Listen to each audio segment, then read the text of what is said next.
KTM has gone bankrupt. What does that mean for you?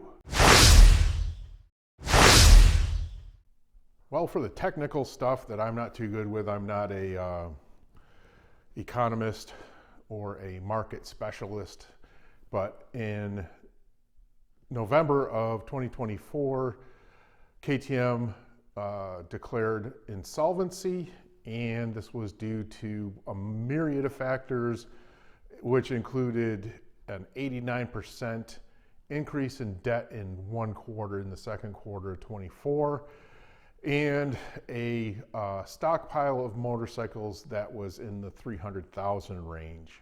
Several of these factors are the hangover from the COVID rush, where everybody was buying motorcycles, the transition from Austrian manufacturer to Asian manufacturer, the transition from the LC8, really reliable motor, to the LC8C, the parallel twins.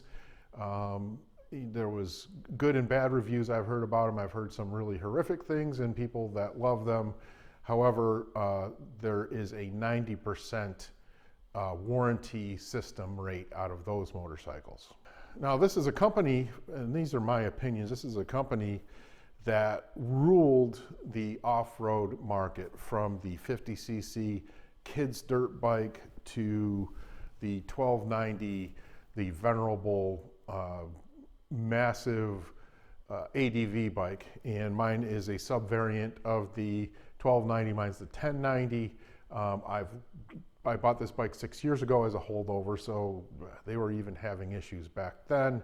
I think that was model specific. This was up against the Africa Twin that was enjoying a huge amount of success, and actually this model was remanufactured, let's say, from the 1190, trimmed down from the 1290 to battle a pretty formidable foe sales-wise. My personal opinion is that this bike is a better bike. It's lighter, it's leaner, it's got more power and less gadgets. However, that's a personal opinion and it really has nothing to do with this video, but I'm just saying that this model was probably one of the first fall-offs for the company. Insolvency happened late last year, Q4 of 24, and Q1 of 25.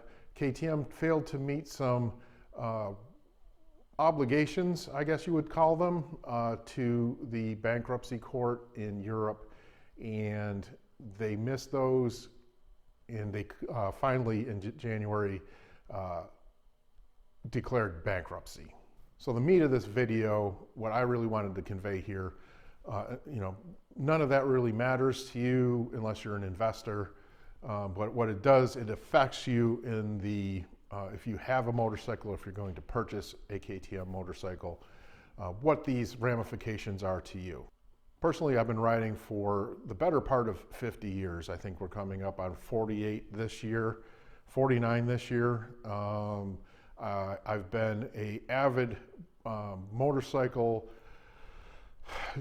journalism reader since 1976, and I've seen several companies go down. I've seen market crashes, and I've seen the ramifications from them. I think things have changed, which each iteration of those, each company that's gone down, each crash that we've had in the market, and I think that the market has learned from that. One of the key things is that brands are valuable. Let's look at the battle, the multi-decade battle over the Indian brand, the cost of it, and where it's gone today. It is not the Indian of yesteryear, however, it's a rebranded version of itself, and it has value to it because people will flock to a brand. That being said, KTM will not go away, it will not die. The vestiges of the company will linger on. I mean, there's value in that company. Someone will come along and purchase that company.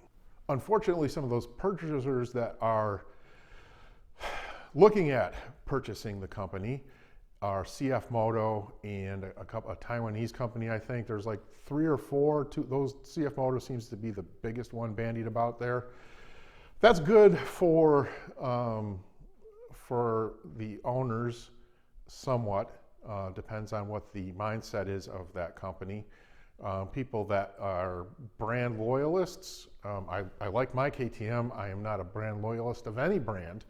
Most of my off-road dirt bike, adventure bike, dual sport has come from the Japanese brands. This was my first foray into a European off-road bike. This is the portion where really I want to give you my thoughts on what does this mean for you. The dealer network, we don't know what's going to happen with a dealer network or distribution network. I would really, if you own a KTM, I would grab the consumables that matter the most to you, what you think are really key to your bike. Personally, to me, the air filter I've got is reusable, so I've got a couple reusable ones. That's out of the picture, but if you use the paper stock filters, you may want to go buy a few of those. You may want to buy most of these 4-stroke KTMs, the LC8s, all use the same strainers. I would go out and purchase some of those strainers, if not the filter too. The paper oil filter is made by K&N also, so I think there's some aftermarket presence there. So I don't know how much of an emergency that is, but those OEM specific strainers for the oil changes, I'd probably pick up some of those, that kind of thing. Chain sliders, things that are OEM specific, especially on the big bikes. I don't think there's any aftermarket presence there. You probably want to get a chain slider. 4 strokes, you probably want to get some valve cover gaskets, no matter if it's a 350 or 450 or 1090 or 1290.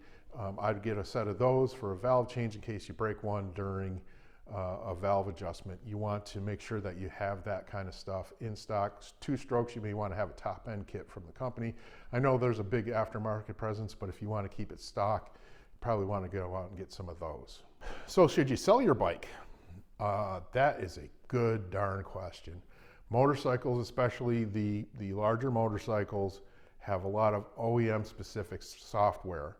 So what's going to happen to these KTM computers that need to plug into your bike to make specific changes? I am not sure. Unlike Triumph, there's a guy out there that does a lot of hacking into at least the fueling software. I don't know what's going to happen after that. If those machines, if the dealers start dropping off, which I'm sure they are already, if they start dropping off, what's going to happen to these computers? What's going to happen to you if you have a major issue with your bike? I don't know what to even say about that. I'm holding on to my bike. I think values are going to drop off. The market has crashed in general for every brand. So I'm not really in the mood to sell this. I like the bike. It's been reliable. Haven't had any real issues. So for me, keeping the bike is what I'm going to do, and if there's an issue down the road, I guess I'll deal with it then. So prospective new owners, you're out there on the market, things are going your way. As far as just about any brand, there's a stockpile at dealers. There is a glut of them in the used market. You pick your platform, they are stockpiled with people that have bikes for sale that are low mileage, low hours. As far as the KTM brand goes, you can probably buy a new one for the price of what you're going to pay for anybody's used one. And that's probably going to be coming down when they start releasing these 300,000 units, when they determine exactly what happens to those. Whoever purchases KTM and the brand, they're going to want to get rid of those to lower debt as soon as possible. If you do purchase a KTM on one of these fire sales, I mean, you got to make the determination that the dealer service network, is that going to be there? The parts, resale after you're done. I mean, look at, I know Royal Enfield's that's a strong company. That's probably going to make it through this crash. However, if you purchase a KTM or a Royal Enfield. That purchase price is going to dive once you come out the other side and want to sell your bike. It's happened in the UK. There's tons of videos out there, and even in the US, up until probably about 4 months ago, they were holding their used value pretty high. Now they're about half of what a new one costs. So if you purchase a KTM, no matter what it is, you're going to want to probably try to plan on holding on to that for some time, because you're not going to get your investment back. Make a good deal on it, and so that you can come out healthier on the other side.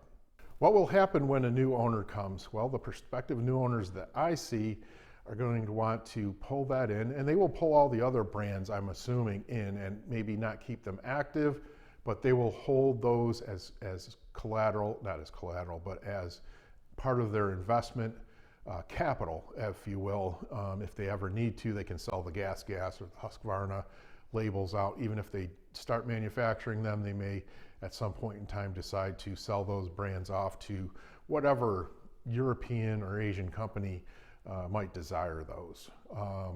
As far as what's going to happen once an Asian company in particular takes them over, I think you'll see less innovation and more carrying on. I think a microcosm of that would be the SWM brand that manufactures dual sports and kind of adventure bikes based off of an Italian design that was an old Husqvarna engine design, which was a 650.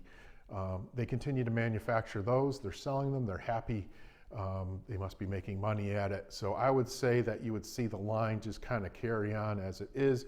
KTM will no longer be the leader force out there for off-road. I don't know. Things may be changing in Asia. They may be wanting to be a leader in an industry instead of a replicator, or someone who assimilates something and just carries on that similar design. That's all to be seen. We're going to have to see how they deal with dealer networks and U.S. distribution.